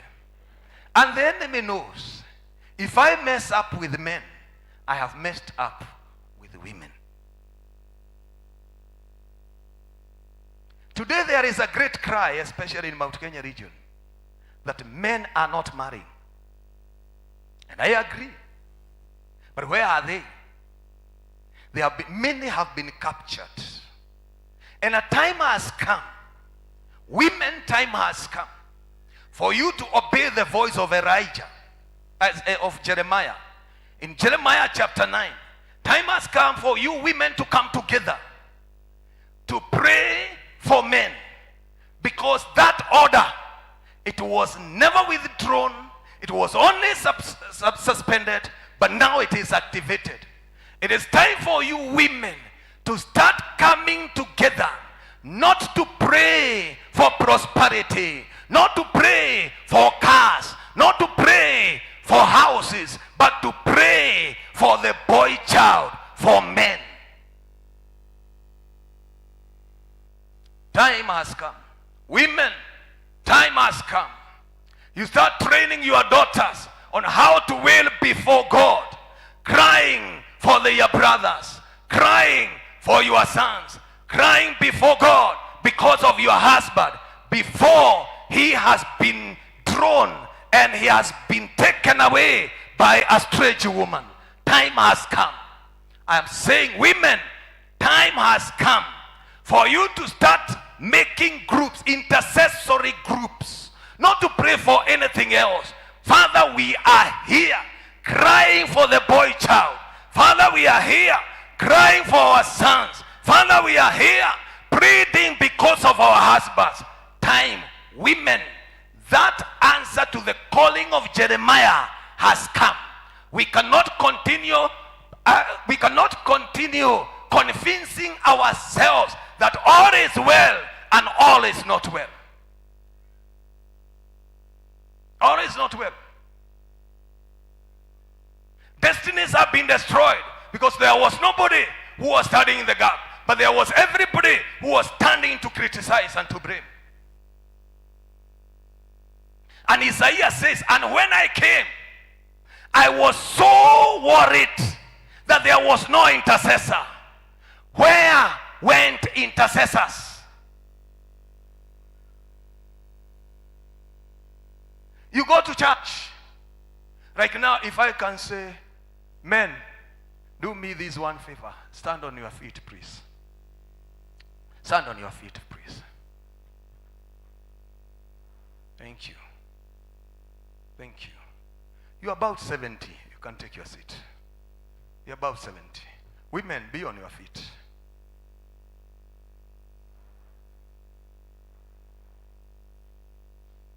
Wow. Wazee, tupigie wamama makofi. You can sit down.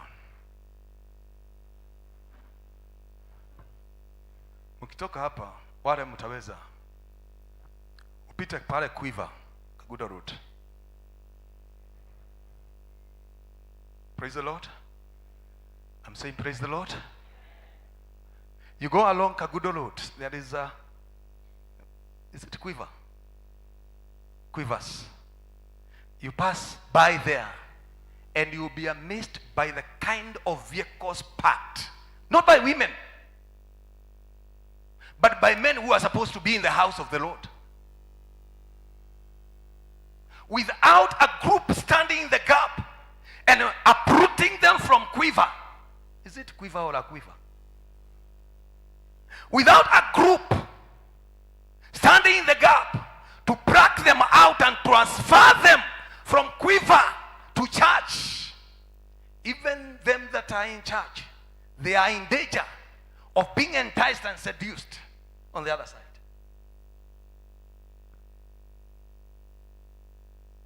Bwana Yesu asifiwe. Bwana Yesu asifiwe. Women. Jeremiah, when he looked how men have been targeted, he knew their help cannot come from them. It can only come from women. Salimia mama aliye karibu na wewe ama dada aliye karibu na wewe, mwambie kama wewe ni mwanaume, mwambie you are my help. I need your help. I need your help.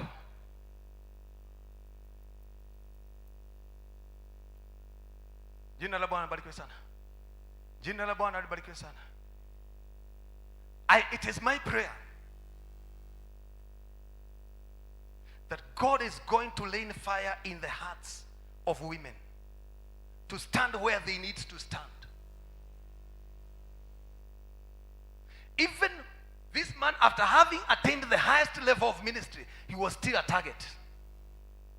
He was still a high priest, but still a target.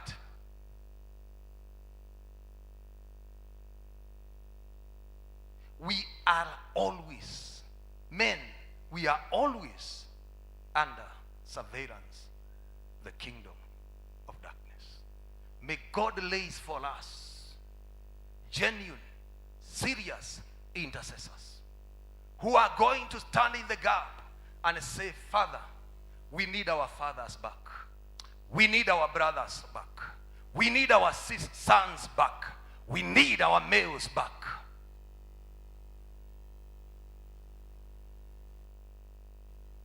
Jina la Bwana bariki sana. Why? Because we have a noble service to give. And a noble service, it attracts mega and unceasing attention and attack at the same time. Kama uko hapa chini, nobody cares.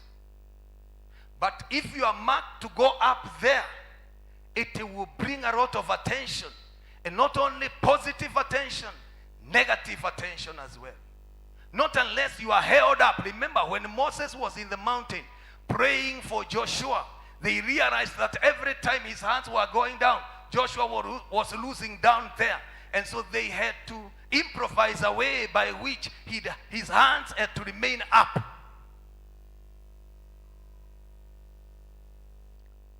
Again, my prayer, may God lay in fire in the hearts of women to stand in the place where they need to stand.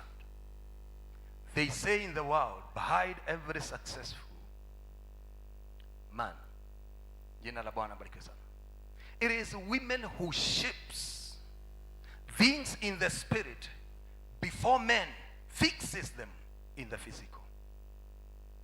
It is all over in the word. I finish by repeating this point.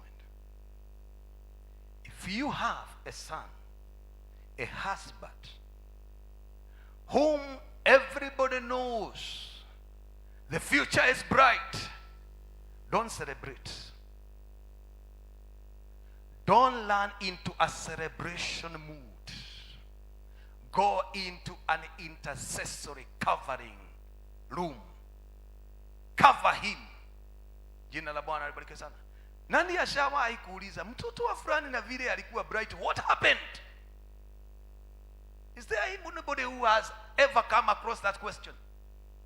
A child was doing so well, and all of a sudden he was in drugs. A child was doing so well, all of a sudden he became a drunkard. This was the mistake David almost fell into. When women started celebrating and saying, Saul has killed his 1,000. David has killed his 10,000. And all of a sudden, hell broke loose on David. Were it not for the fact that he is a man of prayer, God sent him in the wilderness, Saul would have killed him. We mess up when we celebrate before time. Jesus asked them, whom do people say that I am? They said, Jeremiah, Isaiah, one of the great prophets. And you? You are Christ, Son of God. Don't tell anybody. Salimia mtu na umwambie, don't tell anybody. He said, don't tell anybody. Don't tell anybody I'm gifted. Don't tell anybody I am bright. Don't tell anybody. Why? Because when celebration is done before time, it brings abortion.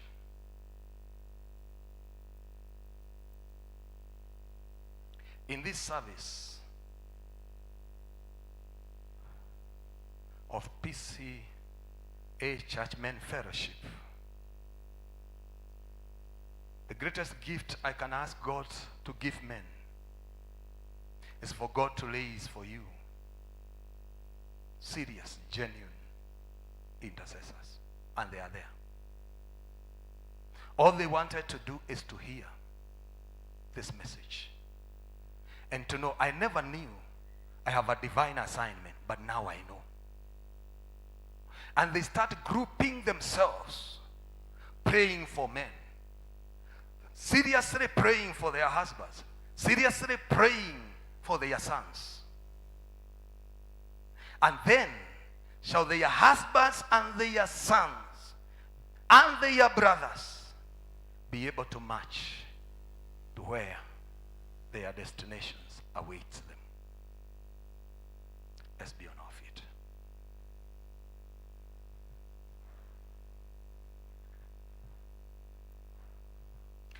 This service belongs to men. It is all about being clothed for noble service. But even though the service belongs to men, it has so much to do with women, because you cannot separate men and women. What each needs to know is to know their role. When it comes to interceding, wailing and crying and mourning before God and lamenting, women are naturally gifted. But when it comes to organizing and executing mandates, men are naturally gifted. And so Satan says, I've no business to do with the women, but I'm going to deal with the men. Every time I see a star that has been released upon a son or a father, I'm going to go for it. And because they are too busy running up and down to bring it to pass, I know they will not be able to notice my pursuit. But women can notice. And so, God is calling on women to stand in the gap and collect this error. And say, Satan, you have messed up with our sons for quite enough time. Satan, you have messed up with our husband for quite enough time. Satan, you have messed up with our brothers. But we say, enough is enough. Father, baptize us with the fire of intercessory, so that we can lift our husbands and our sons and our brothers up above the storms, above the floods of the enemy, in the name of the Lord Jesus. And so, the altar call that I'm going to call here is for women. That God is going to baptize you with the spirit of intercessory, so that you can do what you need to do. Jeremiah called on you women, and he also instructed you to call on your daughters, and you teach and train them on how to intercede, on how to pray. And time has come for you to answer the calling of Jeremiah in the name of the Lord Jesus Christ. And so any woman who wants to be part and parcel of the team that God is going to raise, part and parcel of the gatekeepers, framers of the fire, them that watches, them that leads, them that covers and guards men, them that covers and guards your husbands, your brothers, your sons, come, and we ask for that grace to be released. Come. Come. Come. Come. Come. Come. Come. Come. That God is going to give you a burden. That when you just start praying, you not just start praying. The Lord will praise you at an open heaven to see and to hear and to know what you need to do. Come. It is answering the calling of Jeremiah. Jeremiah said, call unto women who knows how to wail. Tell them to train and to teach their daughters on doing the same. Jeremiah is no longer there. It is us who are there. Let's stretch our hands towards them. Lift your hands up. Oh, we give you glory. We give you praise. Thou chief high intercessor, Jesus Christ. Here they are. They have answered your calling. You are calling them into high levels of intercessory. You are calling them into high levels of supplications. You are calling them into high levels of wailing, high levels of groaning. They are here. And Father, I pray, remember, not by might, nor by power, but it is by your Spirit. And so I pray, baptize them with the spirit of intercessory, the spirit of waiting, the spirit of lamenting in the name of the Lord Jesus Christ. Yes, Father, I release the spirit of intercessory, the fire of intercessory to sweep their spirits. Let their spirits be set on your fire. Spirit of intercessory, spirit of prayer. Elavado sadia, eragai lahadia, elabahando zagida, rekabahai aoda oshana, rabahihandi, readozata, rekapanozia kidahisha, reibozakata, ravanai. Yes, Father, I welcome the spirit of wailing. I welcome the grace of intercessory. I welcome the spirit of travailing. Yes, raise for yourself intercessors out of these women.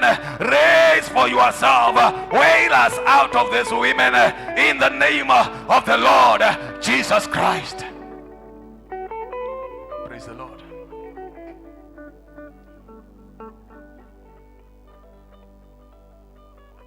Praise the Lord. Niangalie. Just look at me. It is all by faith. We receive, we ask by faith, we receive by faith. I'm going to release the fire of intercessory. Some of you, you'll be praying far beyond what you have known. Praying for things which you do not understand intellectually, but spiritually, you get a glimpse. You know, this is what I'm dealing with. It is called walling spirit. Walling spirit. Walling spirit. I'm going to ask God to lay that spirit, that fire, that grace, and it shall come upon you. But please, it is not for sitting pretty. It is for working. It is for rescuing mission. It is for delivering mission. It is counted on you to be used to deliver your husbands, your brothers, your sons. It is counted on you. You have found grace. You have found favor such that God has chosen to deposit this grace, this spirit, this fire, this anointing. Inueni mikono. Bwana, tunakushukuru. Wako hapa kwa kusudi ya kupokea neema ya kukomboa, neema ya vita, moto wa uombezi, moto wa uombezi, moto wa uombezi. Na sasa Baba, katika jina la Yesu Kristo, the same way you poured upon the mother of Moses and Miriam, I pray, let it rain upon these daughters of Zion in the name of Jesus. Loose their tongues to wail, loose their tongues to travail, loose their tongues to groan, loose their tongues to intercede, loose their tongues to pursue and to overtake and to recover their husbands, their sons, their brothers in the name of Jesus. And I thank you for this hovering ground. Immerse them in and baptize them. Immerse them in and baptize them. Immerse them in and baptize them. And now receive that grace. Receive that grace. Receive that spirit. Receive that fire. Let your spirit be ignited of that fire in the name of the Lord Jesus Christ. Let your tongues and your lips be touched one more time. One more time, one more time, that you are going to arise and do what is expected of you in the name of the Lord Jesus Christ. Pokeni. That spirit is already here. Breathe him in. He's having his way. Many of you, you will be praying under liberation. Receive it. It is called rescuing grace. You will rescue. You will rescue. you will rescue. When you come together, there is not going to be room for contention or competition. When you come together, you will be of one mind to do what heaven expects you to do in the name of the Lord Jesus Christ. Receive the grace, receive the Spirit, receive the anointing in the name of the Lord Jesus Christ.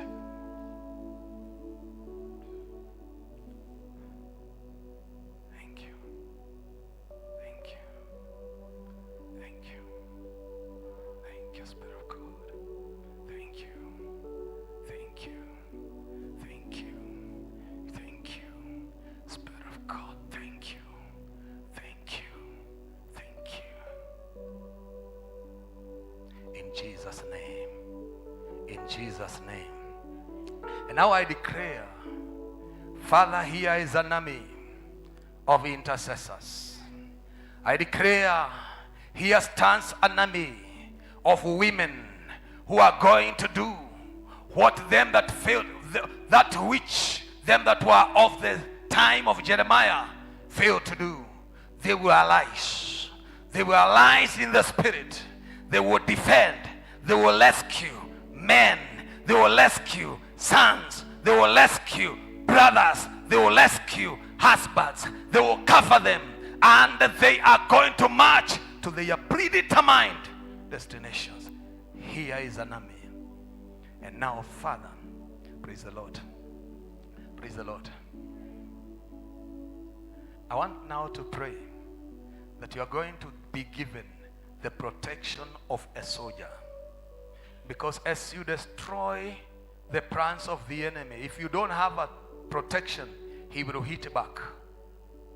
He will hit back.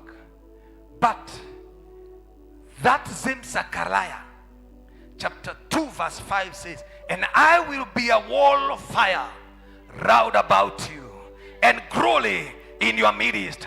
And so as you go back as soldiers, I declare the Lord God will be a wall of fire round about you, round about your house, round about whatever goes by your name. There is no room for counterattack. I declare and I say, no room for counterattack. You will terrorize the enemy and he will do nothing about it in the name of Jesus. Why? Because Yahweh, the man of war, will be a wall of fire loud about you, loud about you, loud about you. As you wage war, don't be afraid that there's going to be a counterattack. It has been taken care of. He will be a wall of fire round about you. God bless you.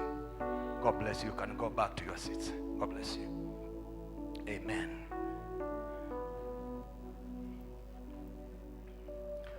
Praise the Lord.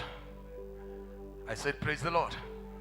And now any man that feels that you have been under attack, not to get to your destination, come here.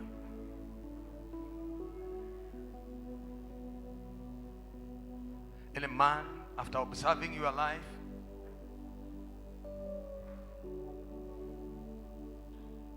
amen, thank you. Praise the Lord. Wow. Bwana Yesu asifiwe. I said Bwana Yesu asifiwe. Mubarikiwe sana. Pole nimetumia masaa sana.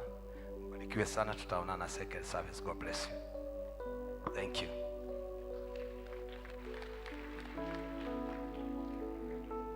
God bless you so much. Let's have a good clap for our pastor. He's a close friend of mine, and I'm happy for that message. Are you blessed? Bwana asifiwe. Umebarikiwa. Salimia jirani high five, mwambie nimebarikiwa. God bless you so much, Pastor, for such a powerful message to us, and we are blessed. Now we've come to the another session of offering. Nataka tuarike our patron Elder Sharago kwa sadaka, and God will bless you. Welcome our elder. Bwana asifiwe. Umebarikiwa. Mimi nimebarikiwa. Behind every successful man, there is a woman behind. Maybe his mother or his wife or his sister. Start for your brother, start for your son, sad for your man that is in your family. Na tukifanya hivyo, and even to sustain those in power, we sustain with the prayer. Women, mko watu wa nguvu. Mungu asidishie kuwabariki na kusimama penye pengo ili tuweze kuendelea katika maisha. It is another time for prayer to please God with our givings, and that is 10%. Wale mko na fungu la 10 watokee ili tuweze kuomba. Wametuma through the pay bill or wako nazo or through the weeks, tuharakishe ili tuweze ku save times. Tukuje hapa mbele. Tukifanya hivyo tutafuatwa na thanksgivings na development. The other one is other offerings. Tutamalizia na the fundraise ya Pcmf. Tutajitayarisha, tunajua tumejitayarisha through the weeks. Tuweze kujitolea kwenye fundraising ya wanaume. Mtatusaidia, mtushikilie. Kanisa ili tusimame. Chairman, kuja uombea.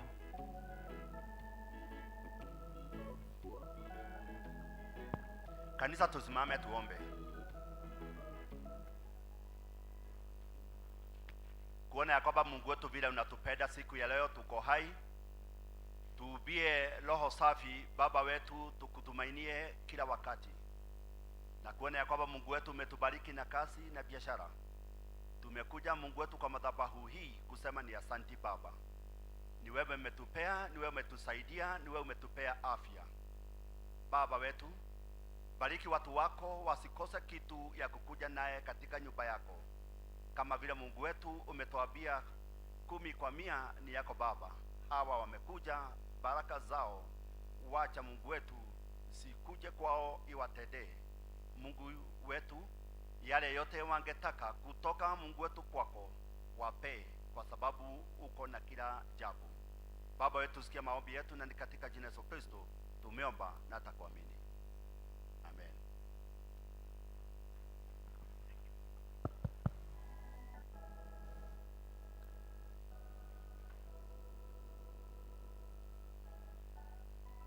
Wale wako na shukrani, thanksgiving, wakuje.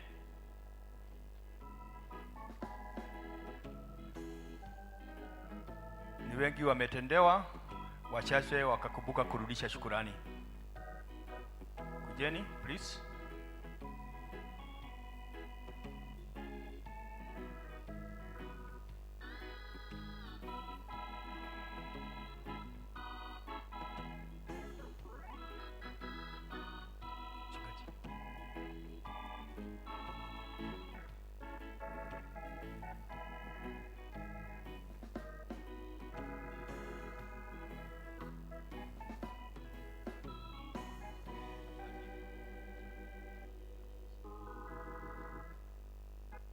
Let's pray.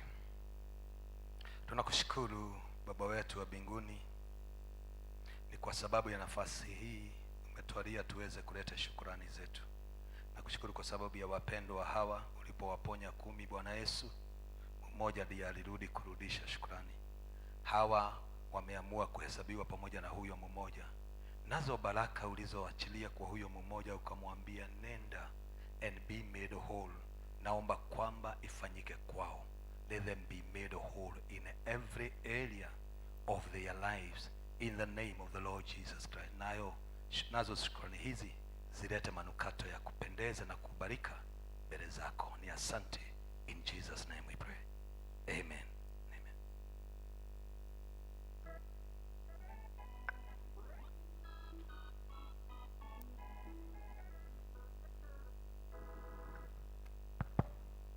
Kunayo kona ya deferment.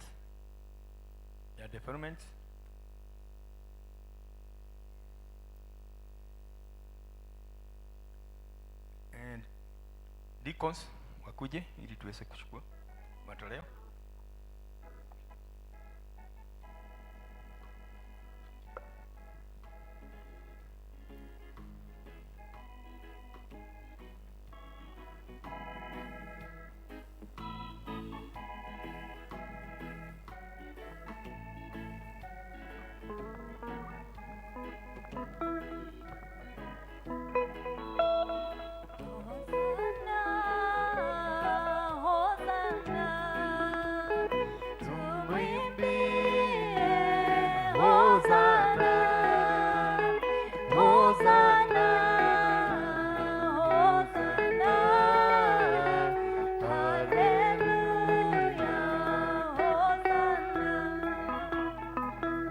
Hosana, Hosana, tumwimbie Hosana, Hosana, Hosana, haleluya, Hosana, Hosana,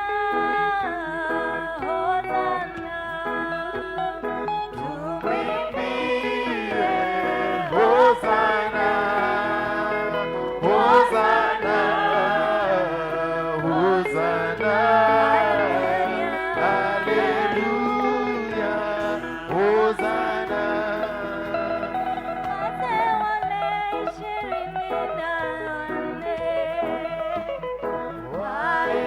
Wainama mbele zako wakisema mtakatifu, mtakatifu ni wewe tu, wakisema unastahili kupokea sifa, utukufu na nguvu na uweza wote. Hosana, Hosana, tumwimbie Hosana, Hosana, Hosana, haleluya, Hosana. Bwana asifiwe. Kumefika wakati mwingine, ni siku yetu climax ya siku yetu ya Pcmf. Sasa ni wakati mtajitolea. Tuko na bahasha zile za Pcmf, mujitayarishe ili kupeana. Kuna wale wamepokea message ya special friend of Pcmf.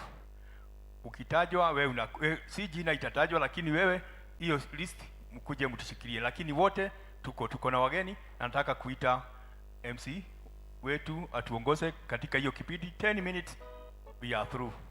May God bless you as you purpose to give generously.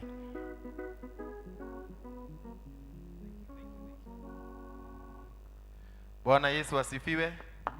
God is good. Kai mutingeidie tu mwathani. Bwana asifiwe sana. Najua muda umeenda sana, hata sitaki kutumia dakika 10.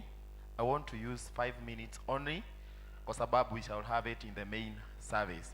In case hautakuwa na sisi kwa ibada ya Kikuyu, hautakuwa na sisi, nitauliza tafadhali utuletee bahasha yako. Nitaanza na all men, then I go to all ladies.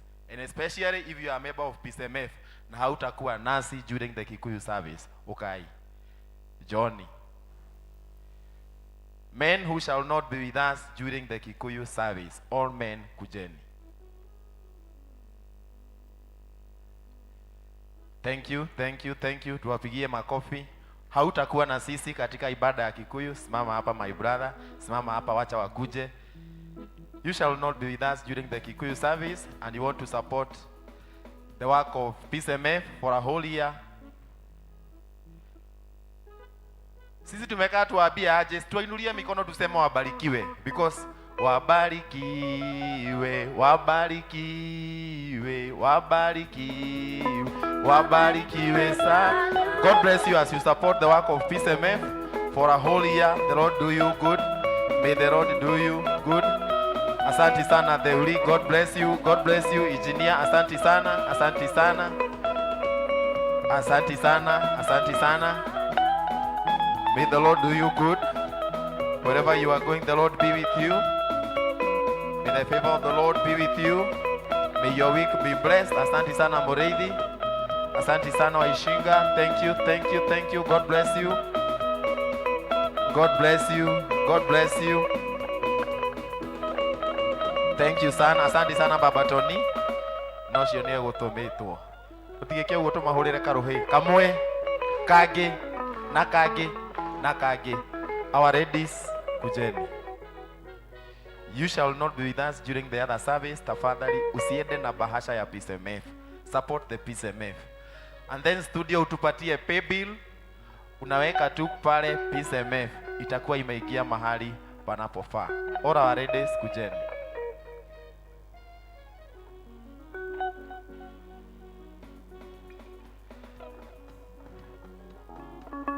Nasikia kunao walikuwa wametumwa.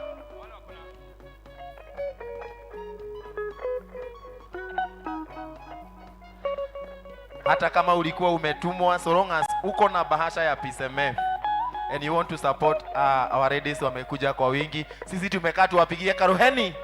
Sisi tumekaa tuwapigie makofi na ingine. Thank you our ladies for supporting us. Thank you, may the Lord bless you. Pcmf mnajiangalilia, mnaona jinsi ambavyo wamama wamejitolea kutusupport. I think when it is their turn we shall do the same. May the Lord bless you, may the Lord bless you, may the Lord bless you. Bwana wabariki sana, Bwana wabariki sana, Bwana wabariki sana.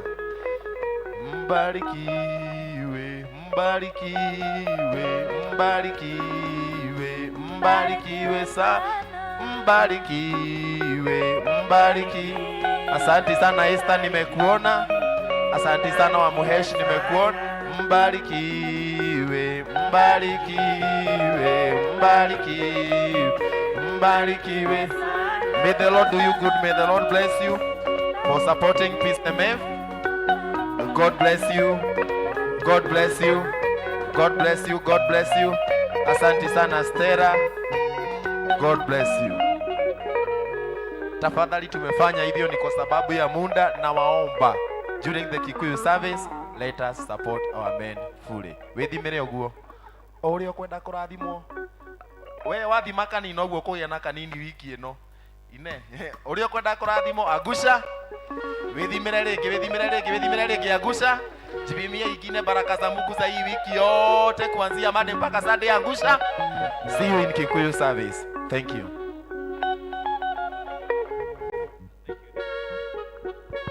Si tumpigie MC wetu makofi pia.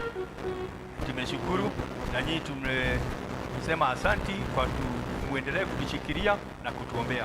Si nimeambia muendelee kutuombea ili tuweze kusimama. Hatuwezi pekee yetu. Na nataka deacons wakuje ili tusimame tuombe hizi matoleo.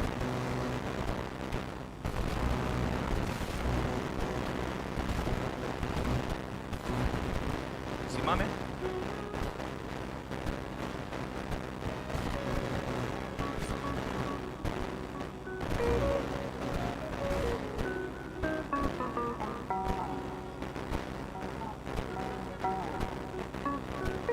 Tuombe. Our Heavenly Father and living God, once again we come before you. We thank you for many things that you've done to each one of us. God, there are a lot of you have to walk with us, and above all the gift of life.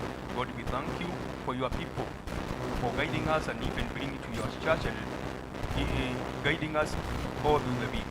Even in your word that you have preached by your servants.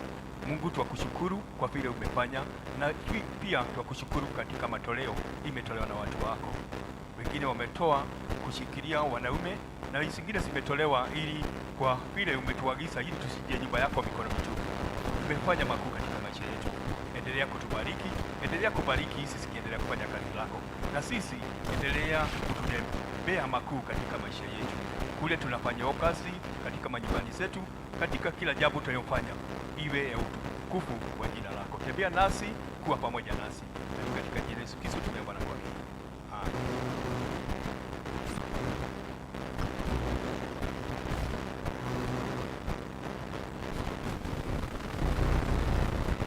God bless you so much.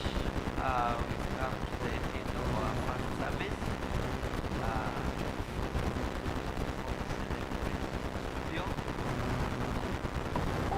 This Sunday, the 17th of November 2024, hosted by Reverend Albert Kikuyu, Parish Minister, Elder Patrick Karanja, LCC Chair, and the P.C.E.A. Society Fraternity. Pcmf Commissioning Sunday.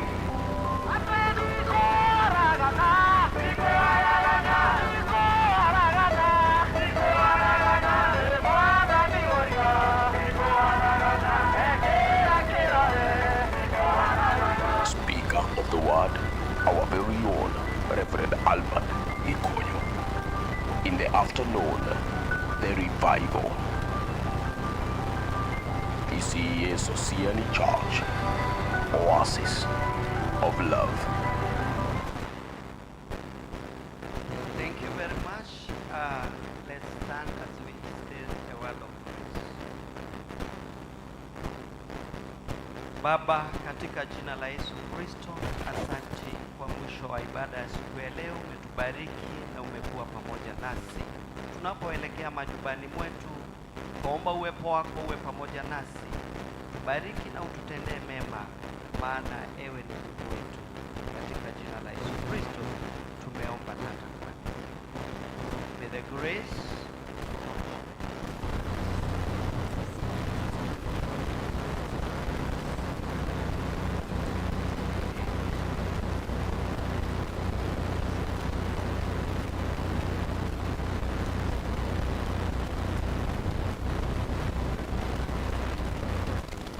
nami ambaye nilikuwa na service ya leo naitwa Kamau Karanja. Now this time more invite our praise team to read us with a chorus and with the Bible back to the Lord. God bless you. Have a lovely